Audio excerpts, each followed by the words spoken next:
ये क्वेश्चन हमारे पास assertion reason type का क्वेश्चन है। पहली स्टेटमेंट हमें गिवन है, ऑल्दो PF5 PCl5 PBr5 हमें पता है, पर पेंटा हैलाइड्स ऑफ नाइट्रोजन जो कि फॉस्फोरस के एक ग्रुप का एलिमेंट है, उसकी हमारे पास पेंटा हैलाइड्स नहीं होती। तो इसका रीजन हमें गिवन है, phosphorus has lower electronegativity than nitrogen. तो हमारे पास स्टेटमेंट 1 सही है कि हमारे पास नाइट्रोजन की पेंटा हैलाइड्स नहीं होती। दूसरी स्टेटमेंट भी हमारी सही है कि फॉस्फोरस की जो इलेक्ट्रोनेगेटिविटी है नाइट्रोजन से कम होती है। अब हमें चेक करना है कि दूसरी स्टेटमेंट फर्स्ट स्टेटमेंट का करेक्ट एक्सप्लेनेशन है या नहीं। तो क्यों नहीं करती हमारी पेंटा हैलाइड्स नाइट्रोजन की एग्जिस्ट? क्योंकि नाइट्रोजन में क्या नहीं होता, वैकेंट डी ऑर्बिटल। अब वैकेंट डी ऑर्बिटल क्यों चाहिए? जब हमारे पेंटा हैलाइड्स फॉर्मेशन होता है तो 5 कोवेलेंट बॉन्ड की जरूरत पड़ती है, तो हमें 5 अनपेयर्ड इलेक्ट्रॉन चाहिए। तो P और P से नीचे वाले ग्रुप 15 के एलिमेंट्स में क्या होता है, 3s 3p3 या उससे बड़ी शेल्स होती हैं, तो उनमें क्या होता है, d ऑर्बिटल खाली होता है। तो जब हैलाइड अप्रोच करती है तो क्या होता है, बॉन्ड फॉर्मेशन के वक्त या बॉन्ड हम कहेंगे बॉन्ड फॉर्मेशन से पहले ये वाला जो इलेक्ट्रॉन है ये एक्साइट होके इसमें चला जाता है और हमारे पास 5 अनपेयर्ड इलेक्ट्रॉन हो जाते हैं जो 5 कोवेलेंट बॉन्ड बना लेते हैं। पर नाइट्रोजन के केस में क्या होता है, ये एक्साइट नहीं हो पाता, तो ये यहीं पे पेयर रहता है, तो हमारे पास सिर्फ 3 ही कोवेलेंट बॉन्ड बन पाते हैं। तो इसलिए नाइट्रोजन की सिर्फ ट्राई हैलाइड्स नोन है।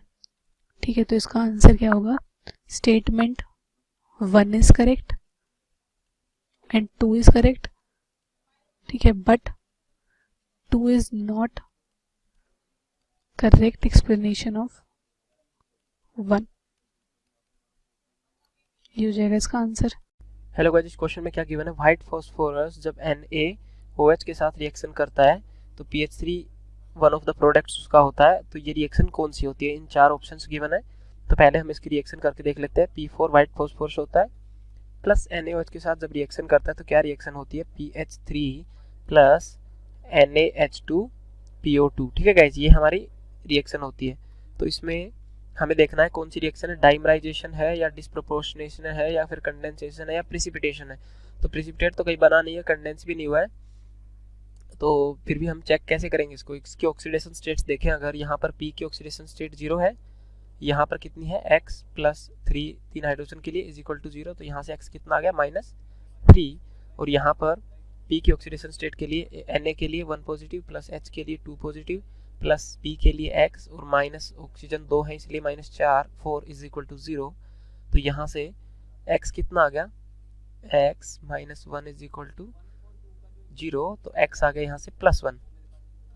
ठीक है गाइज, अब चेंजेस क्या आया इसमें, P की ऑक्सीडेशन स्टेट 0 थी, क्या क्या हो गई, +1 हो गई और -3 हो गई। तो क्या हुआ, ऑक्सीडेशन भी हो गया और रिडक्शन भी हो गया सेम ही कंपाउंड का। ठीक है, तो ये हम ऑक्सीडेशन और रिडक्शन जो रिएक्शन होती है उसका नाम क्या बोलते हैं, डिस्प्रपोर्शनेशन रिएक्शन। ठीक है गाइज, तो बी वाला ऑप्शन क्या हो जाएगा हमारा, करेक्ट हो जाएगा। Thank you guys. Hello guys, इस क्वेश्चन में क्या गिवन है, जो लेड चैम्बर प्रोसेस होता है उसमें SO2 को हम क्या करते हैं, ऑक्सीडाइज करते हैं। ठीक है गाइज, एटॉमिक ऑक्सीजन के द्वारा, मतलब O2 के द्वारा, under the influence of blank as catalyst. तो हमें क्या करना है, इसका ब्लैंक जो है वो फिल करना है। ठीक है गाइज, तो लेड चैम्बर प्रोसेस के अंदर SO2 को क्या करते हैं, ऑक्सीडाइज। ठीक है गाइज, SO2 का जब हम ऑक्सीडाइज करते हैं तो क्या होता है, एटॉमिक O2 की हेल्प से करते हैं ऑक्सीडेशन, ये NO2 कैटलिस्ट की प्रेजेंस में करते हैं। ठीक है गाइज, तो क्या हुआ, हमें तो सिर्फ इतना ही बताना था कि इसमें फिल क्या करना है, जो कैटलिस्ट है वो NO2। तो आंसर क्या हो जाएगा इसका, आंसर हो जाएगा इन lead chamber process, in lead chamber process SO2 is oxidized by atomic oxygen under the influence of influence of NO2 catalyst. Okay guys, तो नाइट्रोजन डाइऑक्साइड क्या हो जाएगा हमारा answer? Nitrogen dioxide correct answer. Thank you. Hello student, question is nitric oxide, though an odd electron molecule, is diamagnetic in liquid state. Okay, so we have given here nitric oxide, that is NO. It is, though it has an odd electron, right? As nitrogen has 7 electron and for oxygen there is 8 electron, so there is total 15 electron, right? 15 electron. So here in the question it's saying that it is diamagnetic in liquid state. Okay, diamagnetic in liquid state. So first if we see the structure of nitric oxide, so here nitrogen, it make double bond with oxygen. Okay, it has lone pair of electrons, and this nitrogen have lone pair of electrons, and this we have unpaired electron. Okay, as you can see in the liquid state, it dimerizes to form N2O2 by means of odd electron. As the unpaired electron, this unpaired electron in NO molecule paired up during the process of dimerization. Okay, so this has unpaired electron and in this state it is unstable. Okay, so what it do, so it will make a covalent bond. Okay, it will make covalent bond with another nitrogen. Okay, with another nitrogen through the process of dimerization.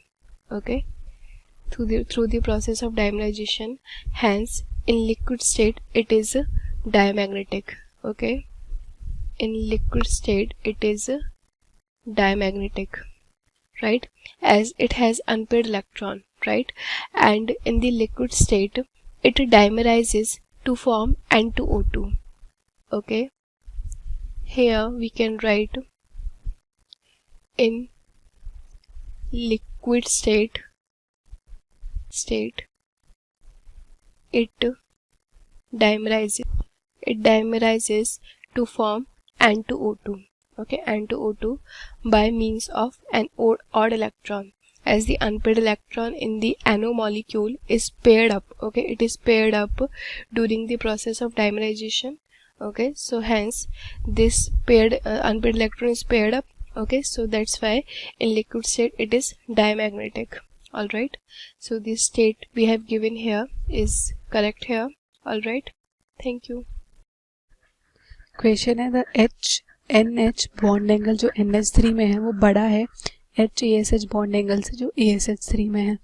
तो इसका हमें reason बताना है. तो जो group 15 की hydrides होती है उनका बॉन्ड एंगल नीचे जाने पे घटता है. तो ऐसा क्यों होता है? हमारे पास NH3 का स्ट्रक्चर ये होता है, ठीक है. ये टेट्राहेड्रल ज्योमेट्री होती है लोन पे, क्योंकि इन्हें रिपेल करता है तो इस वजह से ये angle slightly less than 109 degree 28 minute होता है. तो जो हम डाउन द ग्रुप जाते हैं तो जो ये एलिमेंट है इसका इलेक्ट्रोनेगेटिविटी घटता है. तो जो ये बॉन्ड पेयर इलेक्ट्रॉन से नाइट्रोजन के केस में नाइट्रोजन की तरफ होते हैं तो रिपल्शन थोड़ा ज़्यादा होता है, तो बॉन्ड एंगल बढ़ जाता है.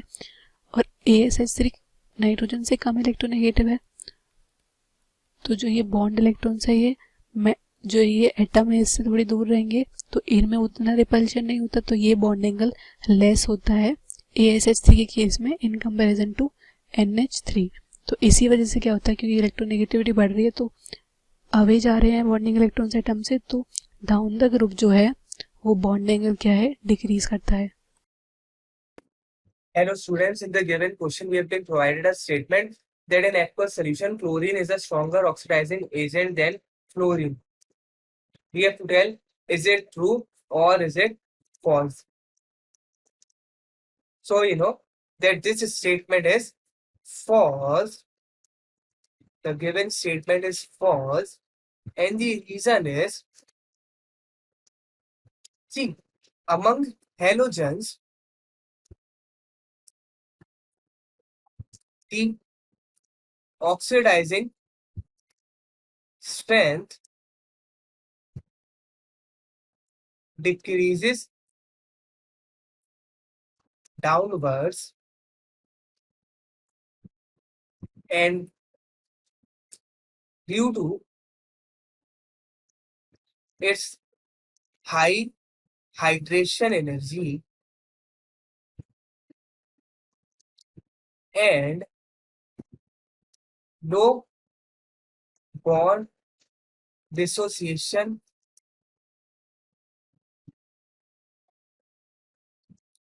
energy,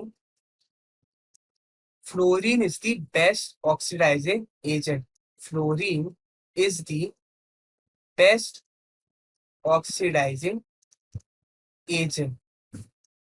Okay, so in aqueous solution also, fluorine will have a higher oxidizing strength than chlorine, because we know that fluorine to fluoride has a reduction potential of plus 2.87, while fluorine to chloride, the reduction potential is 1.36 volt. So our given statement is false as mentioned before, and the reason is that fluorine is the best oxidizing agent among all elements, and hence also among halogens it will have a higher oxidizing strength. So our given statement is false.